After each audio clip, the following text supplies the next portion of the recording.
ಓಂ ಶ್ರೀ ಮಹಾಗಣಾಧಿಪತಿಯೇ ನಮಃ. ಓಂ ಶ್ರೀ ಮಾತ್ರೇ ನಮಃ. ಓಂ ಶ್ರೀ ವೆಂಕಟೇಶ್ವರಾಯ ನಮಃ.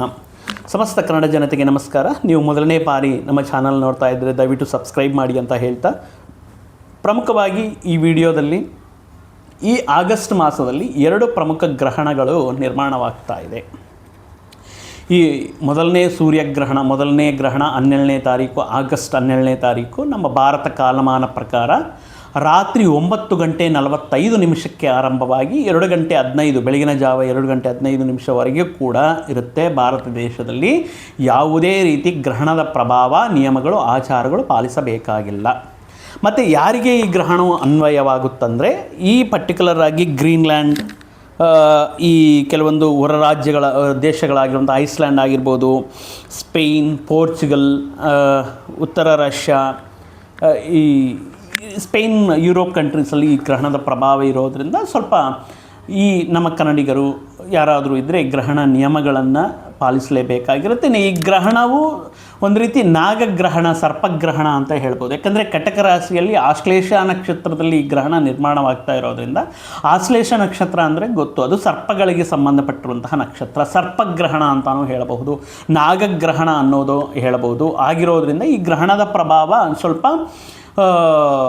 ನಮ್ಮ ಭಾರತ ದೇಶದಲ್ಲಿ ಕಾಣಿಸ್ತಿದ್ರೂ ಕೂಡ 12 ರಾಶಿಗಳಲ್ಲಿ, ನಕ್ಷತ್ರಗಳಲ್ಲಿ ಜನಿಸಿರುವಂತಹ ವ್ಯಕ್ತಿಗಳ ಮೇಲೆ ಯಾವ ಸ್ಥಾನದನ್ನು ಆಧರಿಸಿ ಯಾವ ರೀತಿ ಫಲಗಳನ್ನು ಕೊಡುತ್ತೆ ಅನ್ನೋದು ನಾವು ಈ ವಿಡಿಯೋ ಮುಖಾಂತರ ತಿಳ್ಕೊಳ್ಳೋಣ. ಪ್ರಮುಖವಾಗಿ ಈ ಗ್ರಹಣವು ಕುಂಭರಾಶಿಯವರಿಗೆ ಆಲ್ರೆಡಿ 7.5 ಕೊನೆಯ ಹಂತ, ರಾಶಿಯಲ್ಲೇ ರಾಹು ಇದ್ದಾರೆ. ಸೊ ಇವರಿಗೆ ಈ ಗ್ರಹಣದ ಪ್ರಭಾವ ಯಾವ ರೀತಿ ಇರುತ್ತೆ?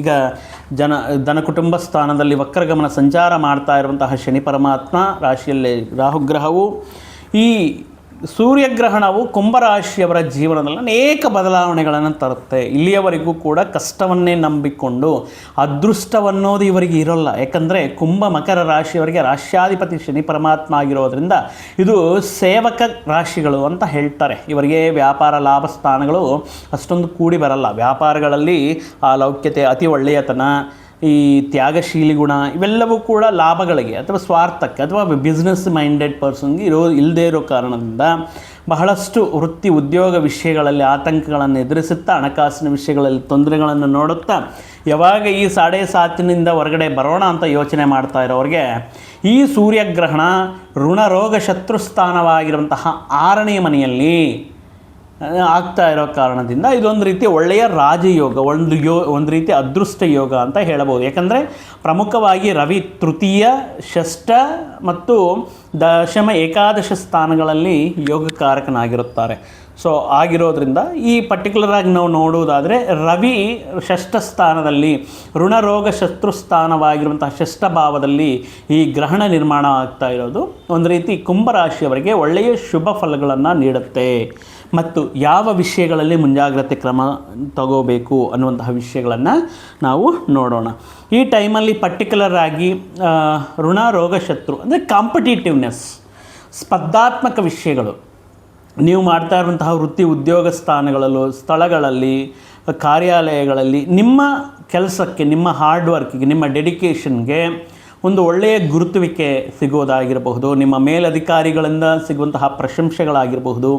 ನಿಮ್ಮಲ್ಲಿರುವಂತಹ ಈ ಡೆಡಿಕೇಷನ್ಗೆ ಅಡಿಷ್ನಲ್ ರೆಸ್ಪಾನ್ಸಿಬಿಲಿಟೀಸ್ ಅಥವಾ ಪ್ರಮೋಷನ್ ರೂಪದಲ್ಲಿ ಮತ್ತೊಂದು ಒಳ್ಳೆಯ ಹುದ್ದೆಯನ್ನು ಮತ್ತು ವೃತ್ತಿ ಜೀವನದಲ್ಲಿ ಸ್ಥಿರತ್ವವನ್ನು ಮತ್ತು ಇಂಟರ್ವ್ಯೂಸ್ ಅಟೆಂಡ್ ಮಾಡಿ, 6th ಪ್ಲೇಸ್ ಅಂದರೆ ಕಾಂಪಿಟೇಟಿವ್ಸ್ ಪ್ಲೇಸ್ ಅಲ್ವಾ, ಈ ಸಂದರ್ಭದಲ್ಲಿ ಸಕ್ಸಸ್ಫುಲ್ಲಾಗಿ ಇಂಟರ್ವ್ಯೂಸ್ ಕ್ಲಿಯರ್ ಮಾಡಬೇಕು ಅಂದ್ಕೊಂಡ್ರು ವಿದ್ಯಾರ್ಥಿಗಳು ಕಾಂಪಿಟೇಟಿವ್ ಎಕ್ಸಾಮ್ಸ್ ಮುಖಾಂತರ ಉತ್ತಮ ರೀತಿಯಲ್ಲಿ ಫೋಕಸ್ಡ್ ಆಗಿ ಒಳ್ಳೆಯ ರ್ಯಾಂಕನ್ನು ಪಡೆದು ಸೀಟನ್ನು ಪಡೆಯೋದಕ್ಕೆ ಅನುಕೂಲವಾಗಿರುತ್ತೆ. ಈ ಷಷ್ಠ ಭಾವದಲ್ಲಿ ನಿರ್ಮಾಣವಾಗ್ತಾ ಇರುವಂತಹ ಈ ಸೂರ್ಯಗ್ರಹಣವು ಈ ಆಗಸ್ಟ್ 12ನೇ ತಾರೀಕು ಈ ಸೂರ್ಯಗ್ರಹಣ ನಿರ್ಮಾಣವಾಗುತ್ತಾ, 17ನೇ ತಾರೀಕು ಸಪ್ತಮ ಭಾವದಲ್ಲಿ ರವಿ ಕೇತು ಈ ಸಂಯೋಗ ಅನ್ನೋದು ಈ ಪರ್ಟಿಕ್ಯುಲರ್ ಆಗಿ ವೃತ್ತಿ ಉದ್ಯೋಗ ವಿಷಯಗಳಲ್ಲಾಗಿರಬಹುದು ಅಥವಾ ಲೋನ್ಗೋಸ್ಕರ ಈ ವಿಷಯಗಳೆಲ್ಲವೂ ಅನುಕೂಲವಾಗಿರುತ್ತೆ. ಆದರೆ ಸಪ್ತಮ ಸಂಬಂಧಗಳ ಸ್ಥಾನ ಅಂತ ಏನು ಹೇಳ್ತಿರ್ತೀವೋ, ಈ ಕಳತ್ರ ಸ್ಥಾನ ಅಂತ ಏನು ಹೇಳ್ತಿರ್ತೀವೋ, 17th ರವಿ ಕೇತು ಸಪ್ತಮ ಸ್ಥಾನದಲ್ಲಿ ಇರೋದರಿಂದ ಈ ನಿಮ್ಮ ರಿಲೇಷನ್ಶಿಪ್ಸಲ್ಲಿ ಅದು ವ್ಯಾಪಾರಗಳಲ್ಲಿರುವಂತಹ ರಿಲೇಷನ್ಶಿಪ್ಸ್ ಆಗಿರಬಹುದು, ಅಥವಾ ನಿಮ್ಮ ಜೀವನ ಸಂಗಾತಿಯ ಜೊತೆ ಮ್ಯಾರಿಟಲ್ ಲೈಫಲ್ಲಿ ರಿಲೇಷನ್ಶಿಪ್ಸಲ್ಲಿ ಸ್ವಲ್ಪ ಇಗೋ ರಿಲೇಟೆಡ್ ಪ್ರಾಬ್ಲಮ್ಸ್, ಕ್ಲ್ಯಾಶಸ್ ಬರುವಂತಹ ಚಾನ್ಸಸ್ ಇರುತ್ತೆ.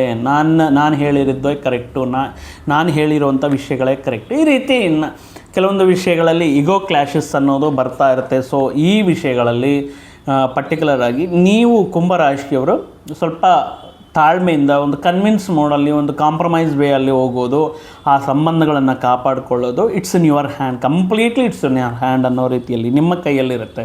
ಸ್ವಲ್ಪ ಯೋಚನೆ ಮಾಡಿ ಮಾತಾಡುವಂತಹ ವಿಷಯಗಳಾಗಿರ್ಬೋದು, ತಗೊಳ್ಳುವಂತಹ ನಿರ್ಧಾರಗಳಾಗಿರ್ಬೋದು ಕಠಿಣವಾಗಿರಬಾರದು, ಮಾತುಗಳು ಕಠಿಣವಾಗಿರಬಾರ್ದು, ಇತರರನ್ನು ನೋಯಿಸುವಂತಹ ರೀತಿಯಲ್ಲಿ ಮಾತನಾಡಬಾರದು. ಇನ್ನು ಮಾಡಬೇಕಾಗಿರುವಂತಹ ಬಿಸ್ನೆಸ್ನ ಇಂಡಿಕೇಟ್ ಮಾಡುತ್ತೆ. ಸಪ್ತಮ ಭಾವದಲ್ಲಿ ರವಿ ಕೇತು ಬಿಸ್ನೆಸ್ನ ಕೂಡ ಇಂಡಿಕೇಟ್ ಮಾಡ್ತಾ ಇರೋದ್ರಿಂದ ನೀವು ಮಾಡ್ತಾ ಇರುವಂತಹ ಇನ್ವೆಸ್ಟ್ಮೆಂಟ್ಸ್ ಏನಿರುತ್ತೋ ಈ ವಿಷಯದಲ್ಲಿ ನಿರ್ಧಾರಗಳು ತಗೊಳ್ಳೋಕೆ ಮುಂಚೆ ಸ್ವಲ್ಪ ಈ ಪ್ರಮುಖವಾಗಿ ಈ 11ನೇ ತಾರೀಕಿಂದ 13ನೇ ತಾರೀಕು, 25ನೇ ತಾರೀಕಿಂದ 28ನೇ ತಾರೀಕು ಈ ರೀತಿ ಸೂರ್ಯಚಂದ್ರ ಗ್ರಹಣಗಳ ನಿರ್ಮಾಣ ಆಗ್ತಾ ಇರೋದ್ರಿಂದ ಈ ಸಂದರ್ಭದಲ್ಲಿ ನೀವು ತಗೊಳ್ಳುವಂತಹ ನಿರ್ಧಾರಗಳು, ಹೂಡಿಕೆಗಳು ಈ ವಿಷಯಗಳಲ್ಲಿ ಈಗ ಪರ್ಟಿಕ್ಯುಲರ್ ಆಗಿ ನಿಮ್ಮ ವೈಯಕ್ತಿಕ ಜಾತಕವನ್ನು ನೋಡಿಸಿ ನೀವು ಮುಂದುವರಿಯೋದು, ಅಥವಾ ಈ ಗ್ರಹಣದ ಪ್ರಭಾವ ಗ್ರಹಣದ ಆರಂಭ ಕಾಲದಿಂದ, ಗ್ರಹಣದ ನಿರ್ಮಾಣ ಕಾಲದಿಂದ 41 ದಿನಗಳ ಕಾಲ ರಾಶಿಯ ಮೇಲೆ ಎಫೆಕ್ಟ್ ಇರುತ್ತೆ. ಸೊ ಆ ಉದ್ದೇಶದಿಂದ ನೀವೇನಾದರೂ ಪ್ರಮುಖವಾಗಿ ಹೂಡಿಕೆಗಳು ಮಾಡಬೇಕು, ಮೇನ್ ಡಿಸಿಷನ್ ತಗೋಬೇಕು, ಜಾಬ್ ಬದಲಾವಣೆ ಮಾಡಬೇಕು ಇತ್ಯಾದಿ ವಿಷಯಗಳಿಂದ as 6th place is very good, but at the same time ನಿಮ್ಮ ವೈಯಕ್ತಿಕ ಜಾತಕವನ್ನು ಕೂಡ ಒಮ್ಮೆ ವಿಶ್ಲೇಷಣೆ ಮಾಡಿಸಿಕೊಳ್ಳಿ.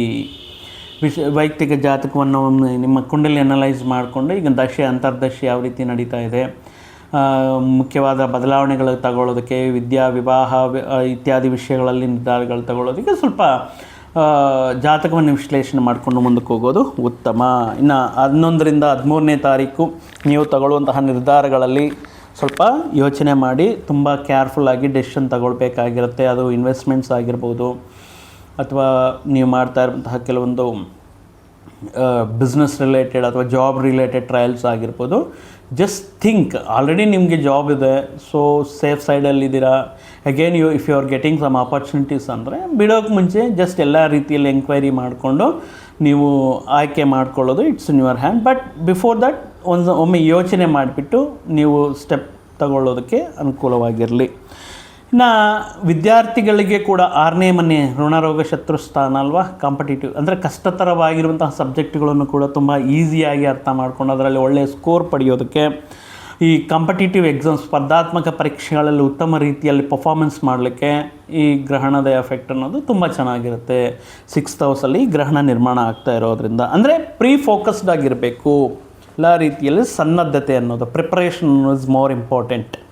ಸೊ ಗ್ರಹ ಸ್ಥಿತಿ ಅನುಕೂಲವಾಗಿದೆ, ಸುಮ್ಮನೆ ಹೋಗಿಬಿಟ್ಟು ಅಲ್ಲಿ ನಾನು ಕಾಂಪಿಟೇಷನ್ ಎಕ್ಸಾಮ್ಸಲ್ಲಿ ABCD ಈ ರೀತಿ ಬಫರ್ ಮಾಡ್ಕೊಳ್ತಾ ಅಥವಾ ಶಫಲ್ ಮಾಡ್ಕೊತಾ ಆನ್ಸರ್ ಮಾಡಿ ಬರ್ತೀನಿ ನನಗೆ ಬರುತ್ತಾ ಅಂದರೆ ಇಟ್ಸ್ ಅಗೈನ್ ಲೈಕ್ ಅದೊಂದು ರೀತಿ ಆ ರೀತಿ ವಿಷಯಗಳ ಅನುಕೂಲವಾಗಿರಲ್ಲ. ಸೊ ಫೋಕಸ್ಡಾಗಿ ಪ್ಲ್ಯಾಂಡಾಗಿ ಇರಬೇಕಾಗಿರುತ್ತೆ. ಇನ್ನು ಈ ಸಂದರ್ಭದಲ್ಲಿ ಉದ್ಯೋಗಸ್ಥರಿಗೆ ಉದ್ಯೋಗ ವಿಷಯಗಳಲ್ಲಿ, ಉದ್ಯೋಗ ವಿಷಯಗಳಲ್ಲಿ ನಿಮ್ಮ ಎನರ್ಜಿ ಲೆವೆಲ್ಸ್ ಅನ್ನೋದು ಇನ್ಕ್ರೀಸ್ ಆಗುತ್ತೆ. ಉತ್ಸಾಹದಿಂದ ನೀವು ತಗೊಳ್ಳುವಂತಹ ನಿರ್ಧಾರಗಳಿಗೆ ಉತ್ತಮ ರೀತಿಯಲ್ಲಿ ಫೋಕಸ್ಡ್ ಆಗಿರುತ್ತೆ. ನಿಮ್ಮ ಅಧಿಕಾರಿಗಳ ಮುಖಾಂತರ ಪ್ರಶಂಸೆಗಳಾಗಿರ್ಬೋದು, ಪ್ರಮೋಷನ್ಸ್ ಸಿಗುವಂತಹ ಅವಕಾಶವೂ ಇರುತ್ತೆ. ಸೊ ಆಲ್ರೆಡಿ 6th ಈಸ್ ಈ ರಾಜಕೀಯ ಕ್ಷೇತ್ರದಲ್ಲಿ ಎಲೆಕ್ಷನ್ ಚುನಾವಣೆ 6 ಅನ್ನೋ ನಂಬರ್ ತುಂಬ ಇಂಪಾರ್ಟೆಂಟ್. ಯಾಕಂದರೆ ಕಾಂಪಿಟೀಟರ್, ಶತ್ರುಗಳ ಮೇಲೆ ಗೆಲುವು. ಶತ್ರುಗಳಂದರೆ ನಮ್ಮಲ್ಲಿರುವಂತಹ ವೀಕ್ನೆಸ್ ಮೇಲೆ ಅದನ್ನು ನಾವು ಗೆದ್ದುಬಿಟ್ಟು ನಮ್ಮನ್ನು ನಾವು ಸಕ್ಸಸ್ ಕಡೆಗೆ ಕರೆದೊಯ್ಯೋದು. ಈ ಜಾಬ್ ಸರ್ಚ್ ರಿಲೇಟೆಡ್ ಆಗಿರ್ಬೋದು, ಇಂಟರ್ವ್ಯೂಸ್ ಫೇಸ್ ಮಾಡೋರಾಗಿರ್ಬೋದು ತುಂಬ ಅನುಕೂಲವಾಗಿರುತ್ತೆ. ಇನ್ನು ಋಣಸ್ಥಾನವೂ ಕೂಡ ಆಗಿರೋದ್ರಿಂದ ಈಗ ನೀವೇನಾದರೂ business loan, personal loan, home loan, vehicle loan ಈ ರೀತಿ ಲೋನ್ಗೋಸ್ಕರ ಪ್ರಯತ್ನ ಮಾಡ್ತಾ ಇರುವಂಥ ಸಂದರ್ಭಗಳಲ್ಲಿ ಯಾವುದೇ ಅಡೆತಡೆಗಳು ಇಲ್ಲದೆ ನಿಮಗೆ ಈ ಲೋನ್ ಅನ್ನೋದು ಸಿಗಲಿಕ್ಕೆ ಅವಕಾಶ ಇರುತ್ತೆ. ಆದರೆ ಇಲ್ಲಿ ನೋಡಿ, ಪಂಚಮ ಸ್ಥಾನದಲ್ಲಿ ಕುಜ, ಅಷ್ಟಮ ಸ್ಥಾನದಲ್ಲಿ ಶುಕ್ರ ಇದ್ದಾರೆ. ಇವು ಎರಡನ್ನು ನಾವು, ಅದು ಅಷ್ಟಮ ಸ್ಥಾನದಲ್ಲಿ ಶುಕ್ರ ನೀಚ ಸ್ಥಾನದಲ್ಲಿ ಈ ಆಗಸ್ಟ್ ಮಾಸ ನೀಚ ಸ್ಥಾನದಲ್ಲಿದ್ದಾರೆ. ಸೊ ಆಗಿರೋದ್ರಿಂದ ಪರ್ಟಿಕ್ಯುಲರ್ ಆಗಿ ಏನಾದರೂ ನಿಮ್ಮ ಆಲ್ರೆಡಿ ಅನ್ಸೆಸ್ಟ್ರಲ್ ಪ್ರಾಪರ್ಟಿ ಇದೆ, ಅದನ್ನು ಮಾರಬೇಕು ಅಂದ್ಕೊಳ್ತೀರಾ, ಅಥವಾ ಶೇರ್ ಮಾರ್ಕೆಟಲ್ಲಿ ನಿಮ್ಮ ಶೇರ್ನ ಯಾರಿಗಾದರೂ ಮಾರಬೇಕು ಅಂದ್ಕೊಳ್ತೀರಾ, ಇಲ್ಲಿಯವರೆಗೂ ವೆಯ್ಟ್ ಮಾಡಿರ್ತೀರ, ಆಲ್ಮೋಸ್ಟ್ ಕೊನೆಯ ಹಂತದಲ್ಲಿ ಅಂದರೆ ಅದರ ಪ್ರೈಸ್ ರೈಸ್ ಆಗ್ತಾ ಇರುತ್ತೆ. ಸೊ ಅಂಥ ಟೈಮಲ್ಲಿ ಮಾರಿಬಿಡ್ತೀರಿ. ಎಷ್ಟೋ ಬಂದರೆ ಬಂದಿದ್ದು ಬರಲಿ, ಫಸ್ಟ್ ನಮ್ಮ ಅವಶ್ಯಕತೆ ತೀರಲಿ. ಸೊ ಈ ರೀತಿ ಅನಾಲೋಚಿತವಾಗಿ ಕ್ಷಣಿಕಾವೇಶದಲ್ಲಿ ಮಾತು ಕೊಡೋದು, ಅಡ್ವಾನ್ಸ್ ತಗೊಳ್ಳೋದು ಬೇಡ. ಈಗ ಪರ್ಟಿಕ್ಯುಲರ್ ಮಾರ್ಕೆಟ್ ರೇಟ್ ಏನು ನಡೀತಾ ಇದೆ, ಏನಾದರೂ ಹೈಪ್ ಜಂಪ್ ಆಗಲಿಕ್ಕೆ ಚಾನ್ಸಸ್ ಇದೆಯಾ, ಇನ್ನೂ ಸ್ವಲ್ಪ ದಿನ ವೆಯ್ಟ್ ಮಾಡೋಣ. ಸೊ ಈ ವಿಷಯದಲ್ಲಿನೂ ಅಷ್ಟೇ, ಏನಾದರೂ ಪ್ರಮುಖವಾಗಿ ನಿರ್ಧಾರಗಳು ತಗೊಳ್ತಾ ಇದ್ದೀರಾ, ಇಟ್ಸ್ ಕಂಪ್ಲೀಟ್ಲಿ ಪ್ರಾಪರ್ಟಿ ರಿಲೇಟೆಡ್ ಅಥವಾ ನಿಮ್ಮ ಶೇರ್ ಮಾರ್ಕೆಟ್ ರಿಲೇಟೆಡಲ್ಲಾದ್ರೂ ಕೂಡ ಸ್ವಲ್ಪ ಯೋಚನೆ ಮಾಡಿ ನೀವು ಬೈಬ್ಯಾಕ್ ಅಥವಾ ಸೆಲ್ಲಿಂಗ್ ಮಾಡಬೇಕಾಗಿರುತ್ತೆ. ಅಂದರೆ ಶುಕ್ರ ಅಷ್ಟಮ ಸ್ಥಾನದಲ್ಲಿ ನೀಚನಾಗಿರೋದ್ರಿಂದ ಈ ಸಂದರ್ಭದಲ್ಲಿ ಸ್ವಲ್ಪ ಈ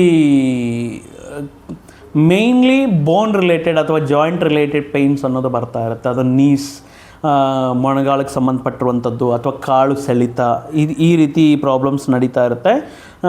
ಆರೋಗ್ಯದಲ್ಲಿಯೂ ಕೂಡ ಏನೋ ಒಂದು ರೀತಿ ತುಂಬ ಚೆನ್ನಾಗಿ ಒಂದು ದಿನ ತುಂಬ ಆ್ಯಕ್ಟಿವ್ ಆಗಿರ್ತೀರ, ನೆಕ್ಸ್ಟ್ ಡೇನೇ ಏನೋ ಒಂದು ರೀತಿ ಅನ್ಈಸಿನೆಸ್, ಇದಕ್ಕಿದ್ದಂಗೆ ಲೈಕ್ ಎಲ್ಲ ಶಕ್ತಿ ಎಲ್ಲ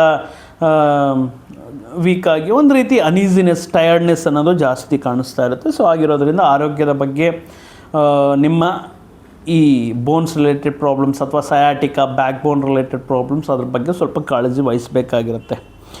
ಇನ್ನು ಪಂಚಮ ಅಷ್ಟಮ ಸ್ಥಾನಕ್ಕೆ ಅಧಿಪತಿಯಾಗಿರುವಂತಹ ಬುಧನೂ ಈ ಗ್ರಹಣ ಸಮಯದಲ್ಲಿರೋದ್ರಿಂದ, ಧನ ಲಾಭಾಧಿಪತಿಯೂ ಕೂಡ ಈ ಗ್ರಹಣ ಸಮಯದಲ್ಲಿರೋದ್ರಿಂದ ಪರ್ಟಿಕ್ಯುಲರ್ ಆಗಿ ಶೇರ್ ಮಾರ್ಕೆಟು, ಈ ವಿಷಯಗಳಲ್ಲಿ, ಈ ಅನ್ಸಿಸ್ಟಲ್ ಪ್ರಾಪರ್ಟಿ, ವಾರಸತ್ವವಾಗಿ ಸಿಗುವಂತಹ ಪ್ರಾಪರ್ಟಿ ರಿಲೇಟೆಡ್ ವಿಷಯಗಳಲ್ಲಿ again and again I am telling you.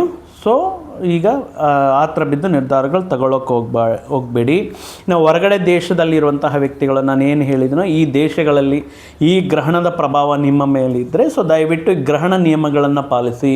ಗ್ರಹಣ ಸಮಯದಲ್ಲಿ ದೈವ ಸ್ತೋತ್ರಗಳನ್ನು ಈ ಪಠನೆ ಮಾಡೋದಾಗಿರ್ಬೋದು, ಈಶ್ವರನಿಗೆ ಸಂಬಂಧಪಟ್ಟಂಥ ಸ್ತೋತ್ರಗಳು, ವೆಂಕಟೇಶ್ವರ ಸ್ವಾಮಿಗೆ ಸಂಬಂಧಪಟ್ಟಂಥ ಸ್ತೋತ್ರಗಳು, ನೃಸಿಂಹಸ್ವಾಮಿಗೆ ಸಂಬಂಧಪಟ್ಟಂಥ ಸ್ತೋತ್ರಗಳು ನಿಮಗೆ ಈ ಗ್ರಹಣ ಸಮಯದಲ್ಲಿ ಪಠನೆ ಮಾಡೋದರಿಂದ, ಗ್ರಹಣ ನಿಯಮಗಳನ್ನು ಆಚರಿಸೋದ್ರಿಂದ ಮತ್ತಷ್ಟು ಒಳ್ಳೆಯದಾಗುತ್ತೆ. ಇನ್ನು ನಮ್ಮ ಇಂಡಿಯಾ ಕಾಲಮಾನದ ಪ್ರಕಾರ ರಾತ್ರಿ ಈ ಗ್ರಹಣ ನಿರ್ಮಾಣವಾಗ್ತಾ ಇರೋದ್ರಿಂದ ಕುಂಭರಾಶಿಯವರಿಗೆ ಮತ್ತಷ್ಟು ಶುಭ ಫಲಗಳು ಬೇಕು ಅಂದರೆ ಮಾರನೇ ದಿನ ಬೆಳಗ್ಗೆನೇ ಎದ್ದು ಸ್ನಾನಾದಿಗಳು ಮುಗಿಸಿ ಪರ್ಟಿಕ್ಯುಲರಾಗಿ ಸೂರ್ಯ ಆರಾಧನೆ, ಸೂರ್ಯ ನಮಸ್ಕಾರ, ಸೂರ್ಯ ಜಪ ಮಾಡ್ಕೊಳ್ಳೋದು, ನೀರಿನಿಂದ ಸೂರ್ಯನಿಗೆ ಅರ್ಘ್ಯ ಬಿಡುವುದು, ಈ ಸೂರ್ಯನಿಗೆ ಧಾನ್ಯವಾಗಿರುವಂತಹ ಗೋಧಿ ರವೆ ಅಥವಾ ಗೋಧಿಯನ್ನು ನೆನೆಸಿರುವಂತಹ ಗೋಧಿಯನ್ನು ಗೋಮಾತೆಗೆ ಆಹಾರವಾಗಿ ತಿನ್ನಿಸೋದು ಅಥವಾ ದಾನವಾಗಿ ನೀಡೋದ್ರಿಂದ ಮತ್ತಷ್ಟು ಶುಭ ಫಲಗಳು ಪಡೆಯಬಹುದು ಅಂತ ಹೇಳ್ತಾ, ಶ್ರೀಮನ್ನಾರಾಯಣರ, ಶ್ರೀ ಮಹಾಲಕ್ಷ್ಮೀ ದೇವಿಯ ಆಶೀರ್ವಾದವು ಸದಾ ನಿಮ್ಮ ಮೇಲೆ ಇರಲಿ ಅಂತ ಹೇಳ್ತಾ, ಮತ್ತೊಂದು ವಿಡಿಯೋ ಜೊತೆಗೆ ಮತ್ತೊಂದು ಆಸಕ್ತಿಕರ ವಿಷಯದ ಜೊತೆಗೆ ನಿಮ್ಮ ಮುಂದೆ ಮತ್ತೆ ಬರ್ತೀನಿ. ಅಲ್ಲಿಯವರೆಗೂ ಸರ್ವೇ ಜನಾಂ ಸುಖಿನೋ ಭವಂತು, ಸಮಸ್ತ ಸನ್ಮಂಗಳಾನಿ ಭವಂತು. ಜೈ ಶ್ರೀ.